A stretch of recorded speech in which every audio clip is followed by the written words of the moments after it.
welcome to Vintage Weights PGH.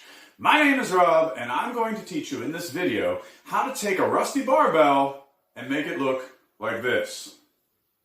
The barbell that you saw in the opening to this video is this very barbell. If you have not figured out how to disassemble your barbell, or you're not really sure what method of restoration and cleaning would be best for your particular barbell with its finish, whether it be chrome, Cerakote, black oxide, bare steel, or stainless steel, for example, then please try some of the videos in the playlist how to clean and restore your barbell that I'm going to drop right here. Now, if you do know the answers to those questions, if you're comfortable disassembling your barbell, and you've determined that for your barbell, doing an oxalic acid bath and then cleaning it beyond that point and restoring it beyond that point to this condition is the best for you, meaning that you have a bare steel barbell or a black oxide or chrome even barbell, then this is the video for you. First up, I'm going to go through all of the materials that you need to build the bathtub, if you will, for your barbell. Then I'm going to get into the materials that you need to actually restore it and clean it. And then lastly, the materials you need to finish it and make it look like this. This is not a sales pitch. If you want to help out the channel, if you like the content I'm putting out there, then you can buy some of your materials and your products. I'm pointing down because they're in the description, the links. You can also go to vintageweightspgh.com and click on support, which will show you all the various things that you can shop for to support my channel. That sounded a lot like a sales pitch.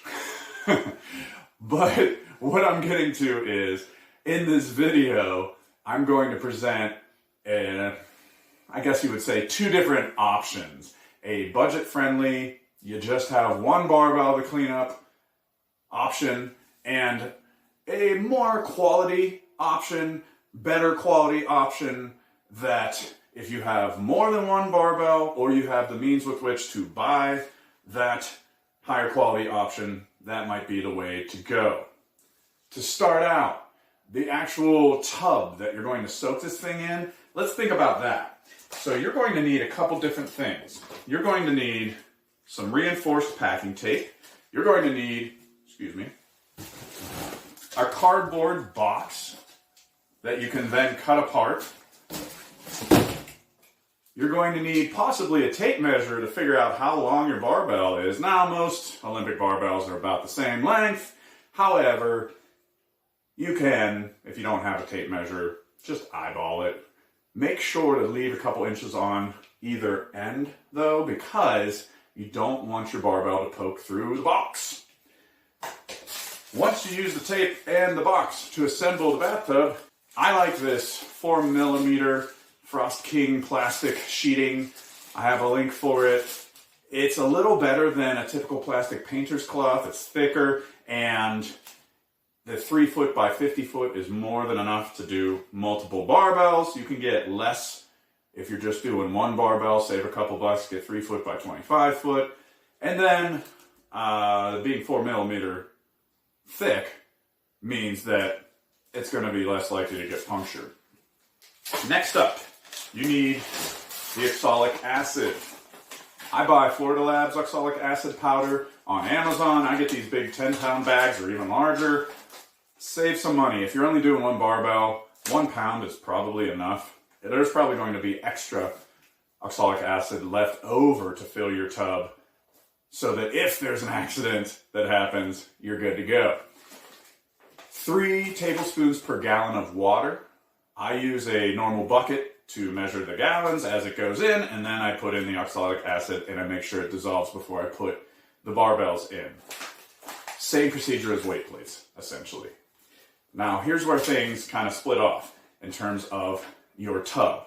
If you're going to be doing more than one barbell, if this is a hobby of yours that you think you're going to keep doing over and over again like myself, I finally decided this might be the way to go. So check out some of these pictures of what I built for myself. It was a pretty easy construction. I just took a couple 2x8s and then I cut them to size, and I took a little scrap piece of plywood and put it on the bottom just to more reinforce the structural integrity of it, not so much to contain anything in terms of the oxalic acid solution and water. To contain, I use the same as I did when I used to set up the cardboard bins. I use the Frost King 4mm plastic. 2 layers. Use 2 layers of this. A staple gun is also pretty helpful. I just stapled it to the side. That way you can rip it off when you're finished. And then we need to think about safety. For the oxalic acid bath, I love these extra long gloves that I've shown you with my weight plates. I use them for the barbell as well. They have held up really well. Just be careful not to pinch a finger underneath the barbell or a weight plate if that's what you're doing. I use just some cheap safety glasses and a mask when I'm scrubbing. That way I know nothing's going to get in my mouth, nose, or eyes. So I've got my hands covered, I've got my face covered, I've got all the important stuff covered. Well, most of the important stuff covered. When it comes to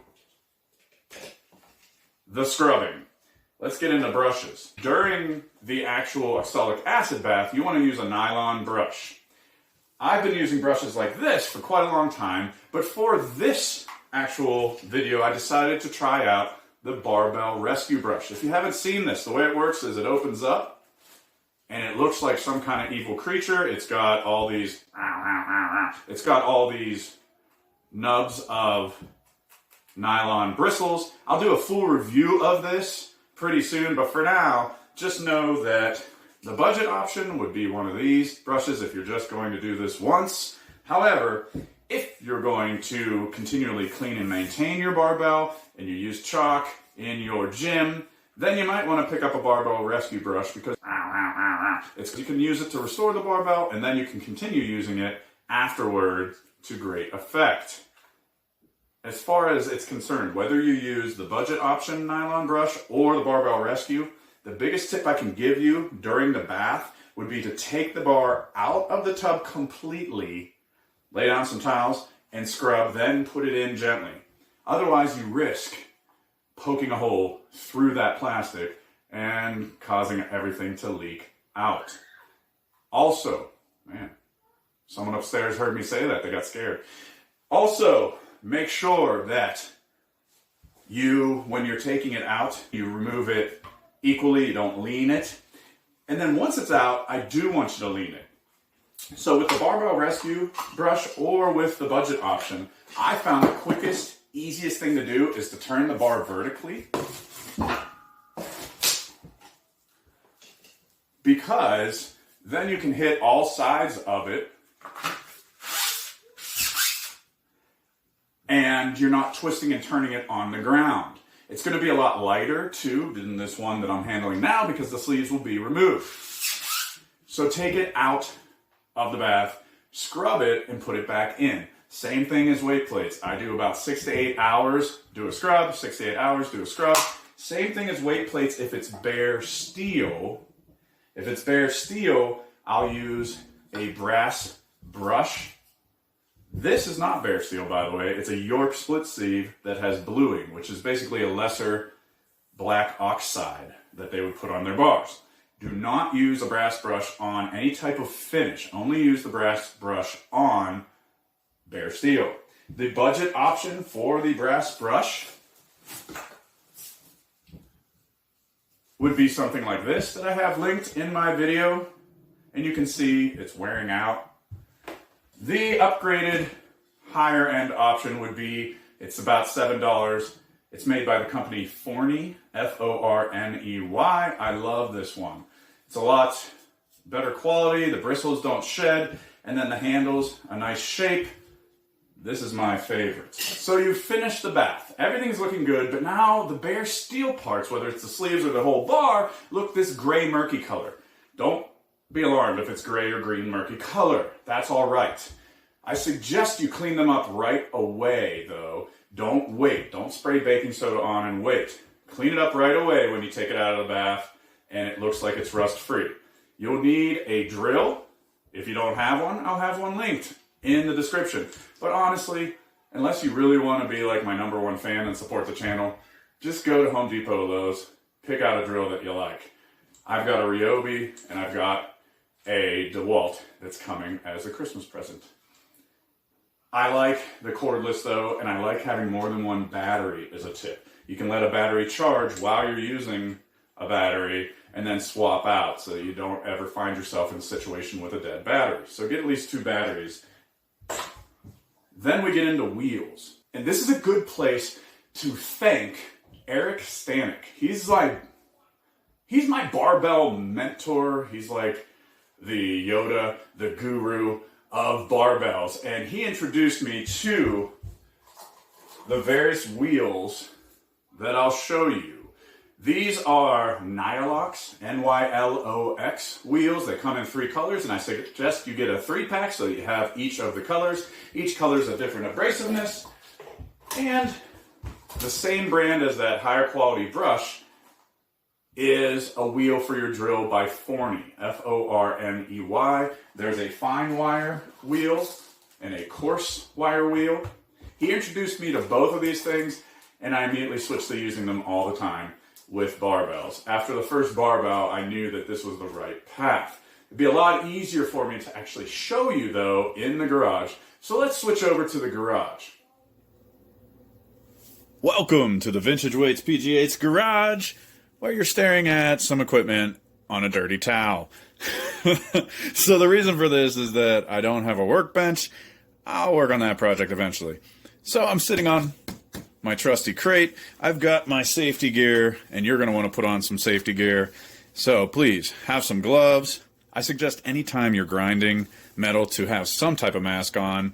Even if it's just a disposable KN95, it's going to do something for you. But I will upgrade to a better mask soon. And then safety glasses as well. So as I gear up, let me tell you about what you see in addition to that. So in addition to the safety gear, I've got the sleeve freshly pulled out of the oxalic acid bath and dried off. You can see it's still partially wet in a couple areas, but it's mostly dried.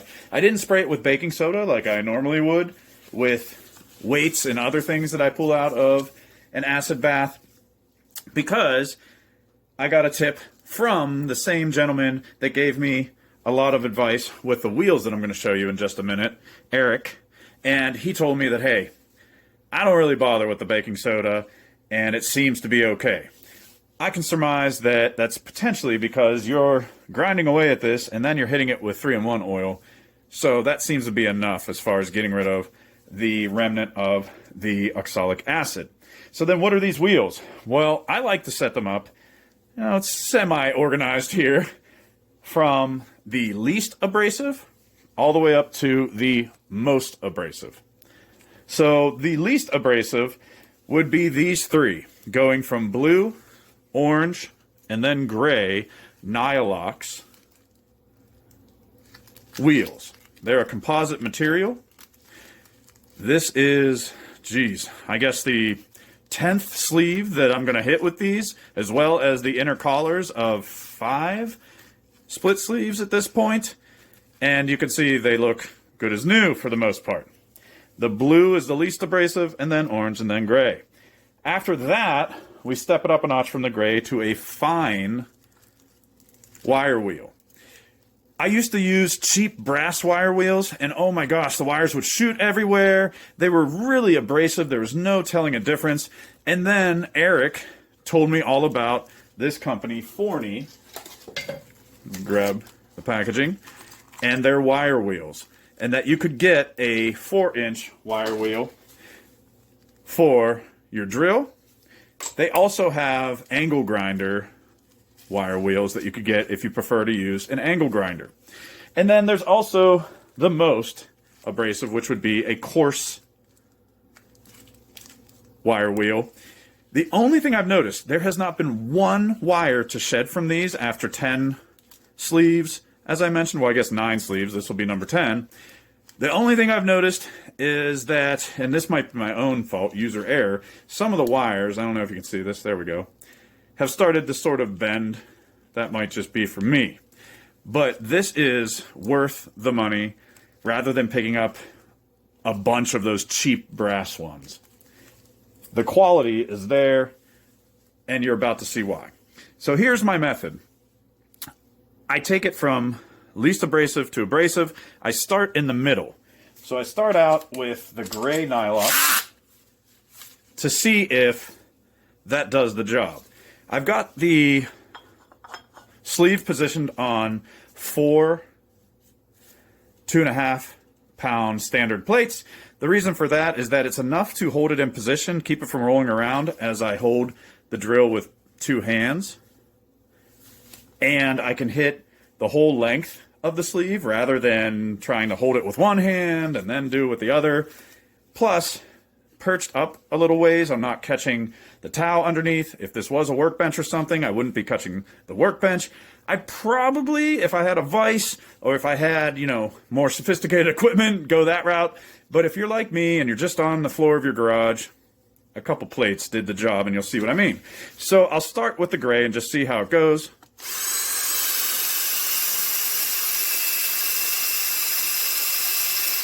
Now notice how already that looks to be doing a nice job. And you'll notice too that I'm keeping the wheel as perpendicular to the surface as I can. I'm not going at an angle in either direction. And the other thing to keep in mind is that I'm not really shoving it down in there. I'm just giving a gentle pressure. And last but not least, and this comes from Eric, try to go in the direction of the grain of the steel. Different parts, if you look closely, will have a certain direction to go with. And if you're not sure, then at least go in the same direction. You want to avoid just turning it every which way, or you might end up with scratches every which way. So I start out.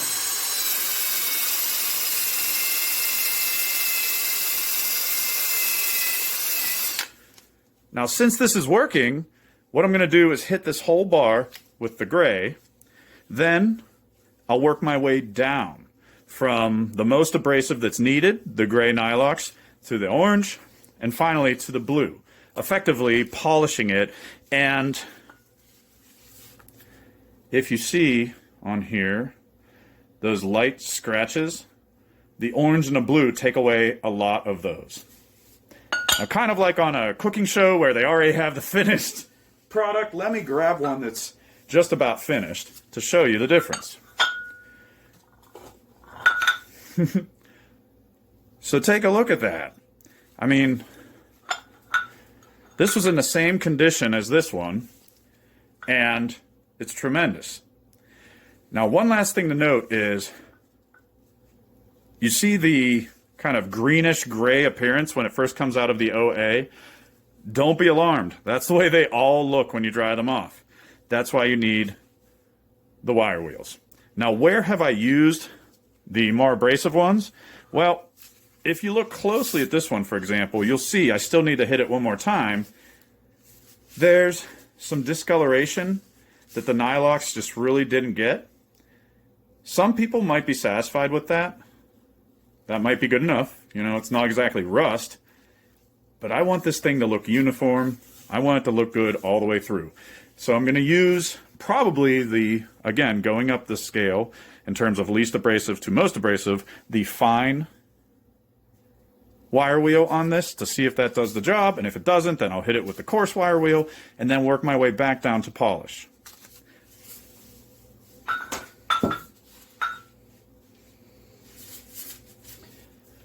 To show you an extreme case, this is from the power bar that I have, and it had the worst pitting I've ever seen on a bar.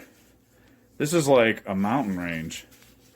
And down the line, I may explore a way to better smooth that out, but the coarse wire wheel at least took off most of the rust, leaving just the uneven remaining steel.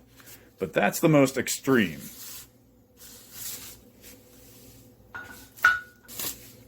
Now the wheels would be an area that it's going to be tough to encourage you one way or another. On a budget end of things, these cheap, I got a big old box of them because they're so cheap and because they wear out so much. I used to buy a big box.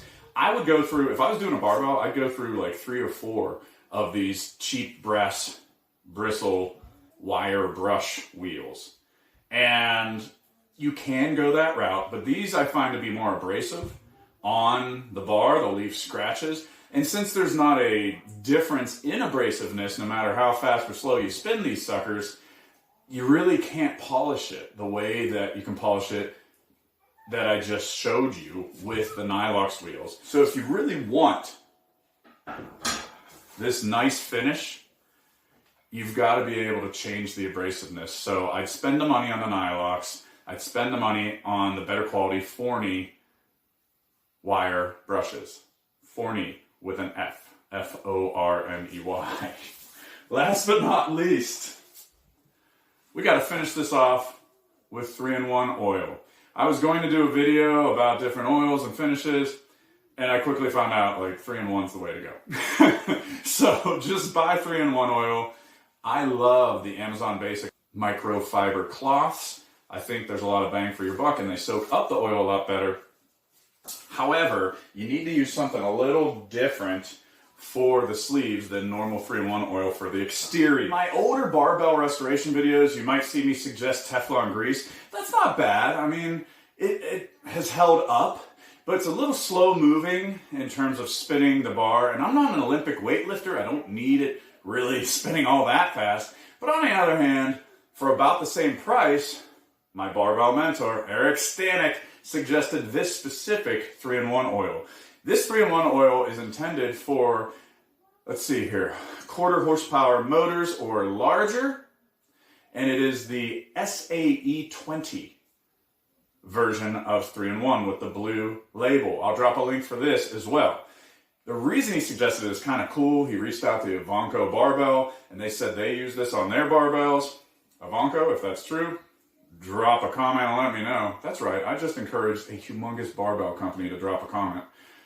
I have no reason not to believe Eric, though, and the proof is in the pudding that I've used this on about 10 barbells now, and I am so happy with it. They spin a lot smoother, I don't hear as much metal-to-metal grinding, and essentially this is just a little thicker than the normal 3-in-1, so it stays on.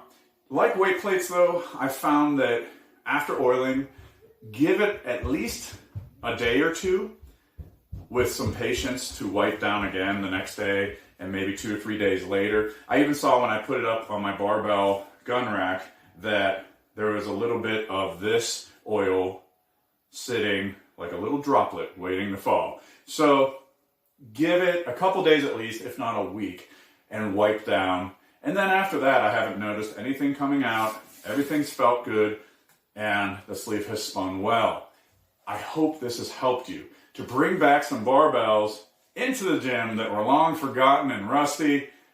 Please reach out, drop a comment, and let me know if you enjoyed the content on this video. Support the channel by purchasing some of your materials through the links that I provide on my website and in the description. And of course, like and subscribe.